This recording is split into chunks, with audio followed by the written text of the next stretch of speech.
time for me to get an assistant.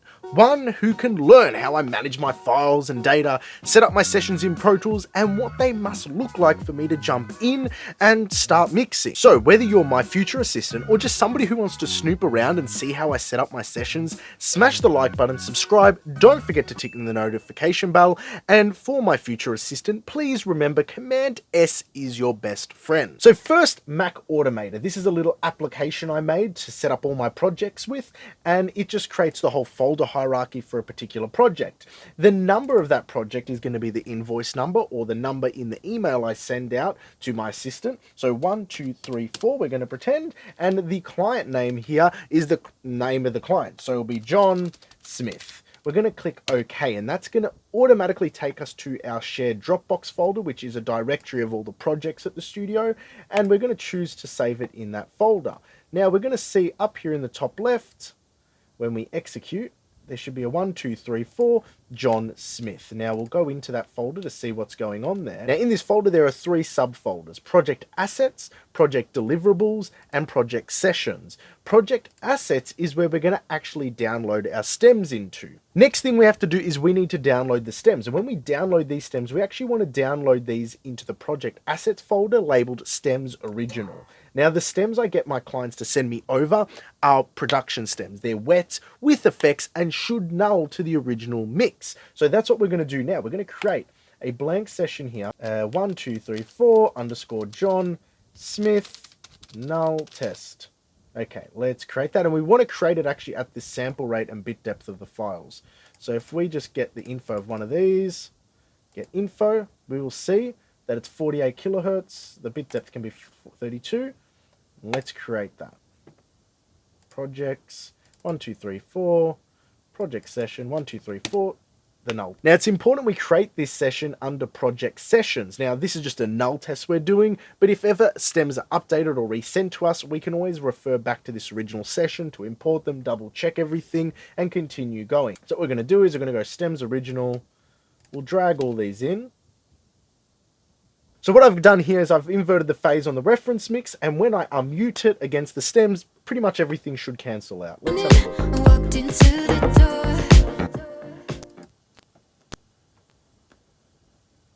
That's pretty much cancelled out. Now sometimes when you do this, bus compression or sidechain compression will negate a perfect null, but otherwise this is going to expose any stems or elements which have completely been missed or incorrectly set. Now once this signs off in a null test, it's important we rename the mix files so the first name is actually the instrument group. So drums underscore whatever the file name is, guitars underscore whatever this file name is. And I like to keep these file names original so when I'm communicating with the client, I don't change clap 2 to clap.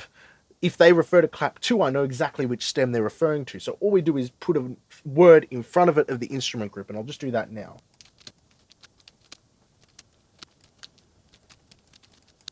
Then when these stems are all renamed, they get exported at the same sample rates back into our assets folder, but instead of in the original, in the stems approved.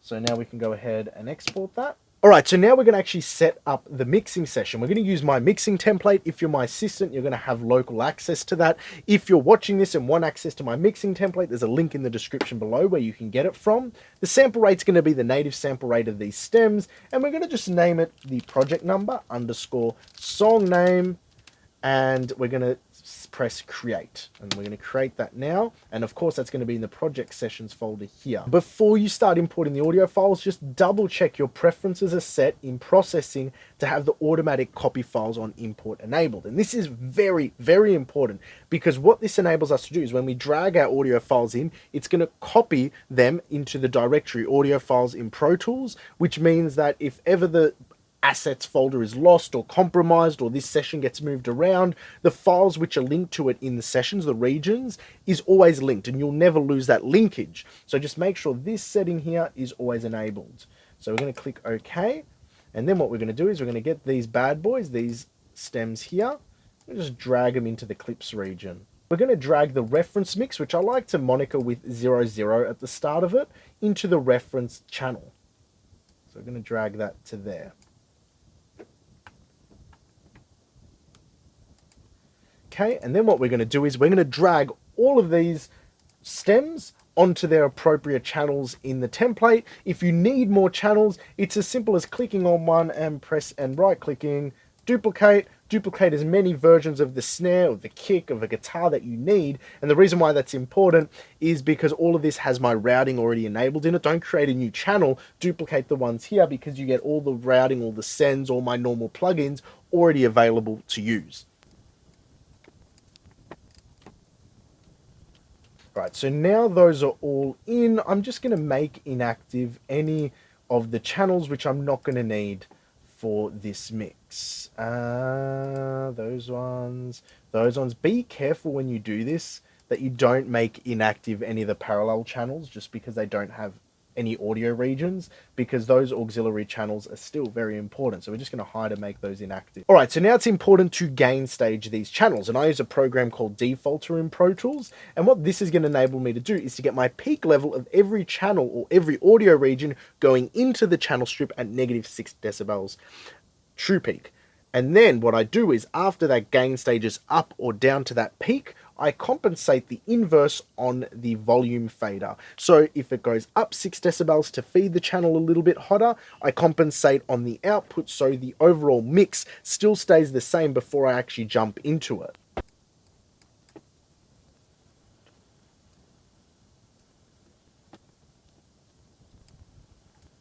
Now that's all gain stage, we need to rename every channel. So let's make sure we do that quickly.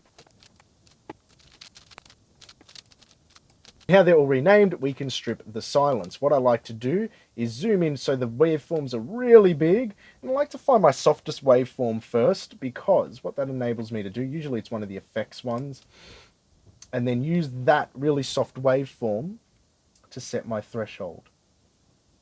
Expand the start pad, expand the end pad, and then we can just start stripping all of these. So strip, strip, strip. Then we know the tempo of this track is 109 bars and beats. So we're going to change the tempo to 109. Go to bars and beats. We're going to view the grid in bars. And then we can add our section markers now.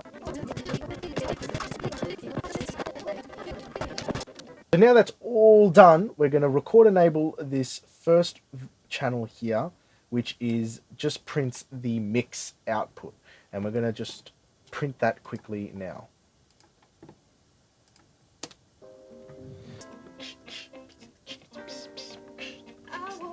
All right, so now that's printed out, we're just going to export this, and we'll just put this into our assets folder because it is just an asset. No, the client doesn't have to see this, and this is just going to be, in general, we just export it to there. I'm going to go back to our assets folder here, drag this into Audio Editor, and we're going to learn a little bit. There's a lot of overages here. However, we can find our loudest peak is at 2:15 here. So now we know that our loudest peak is at 2 minutes and 15 seconds. We're just going to put a marker here. So true peak marker, TPM or anything just to indicate that is good. And what we're going to do is we're just going to loop over this section. And on my faders here, I have a VCA fader, which controls the overall volume of all my faders, all my channel faders there. We're going to make Isotope Insight active because that's going to monitor the input of our mix channel, and we can move this fader down at that true peak until we reach a peak level of -6.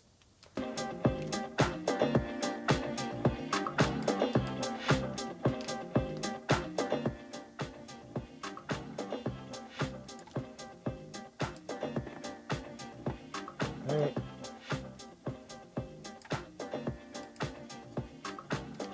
That's good enough. -5.5. Cool. So at this point, we've done a null test. We've renamed the stems. We've imported them. We've we've gain staged them. We've stripped them. We've tempo marked everything out. We've checked the true peak, and we've done the final gain stage at the end. So now we've done all of that, but I reckon there's still a few questions people are going to be asking, which I'm going to answer right now. The first is, why wet stems? Well, majority of the projects I mix are for producers. These producers commit a lot of their effects and processing, which the artists and the team signs off on in the production stage. stage. So it's my aim as a mixing engineer to keep as true to that original processing as much as I possibly can. Now, unless a wet stem here is actually causing me a headache to process, I'll always try to work with the wet stems first. Another thing you might be asking is, why are we just keeping everything to the native sample rate and not upsampling to 96K or 192K? Upsampling or oversampling is critical in mixing when dealing with dynamics processes and anything introducing harmonics. It improves the accuracy of their ballistics and reduces aliasing distortion. However, when these processes aren't being used, the cons outweigh the pros. Fortunately for me, TDR Kotelnikov and the distortion processes I elect to use all have internal oversampling. And also, why -6 decibel true peak gain structure from the clips to the overall mix hitting the mix bus and everything? Well, I want the harmonics and characteristics of the analog emulations I use, like the SSL channel and the Vertigo VSC2, to remain consistent from one session to the next, which means when I'm working in this session, I know exactly how they're going to sound and how they're going to feel with certain settings, knowing that I'm hitting them a certain way. So it just makes my workflow consistent, it makes my understanding of my tools consistent, to just make sure my gain structure throughout is always consistent. So with that said, to my future assistant, I hope this video helps you along the way. And also, this is going to be in your Notion page along with all the other documentations and files and automation applets you're going to need. For you guys watching here on YouTube, thanks for watching along. If you have any questions, feel free to leave a comment in the section below.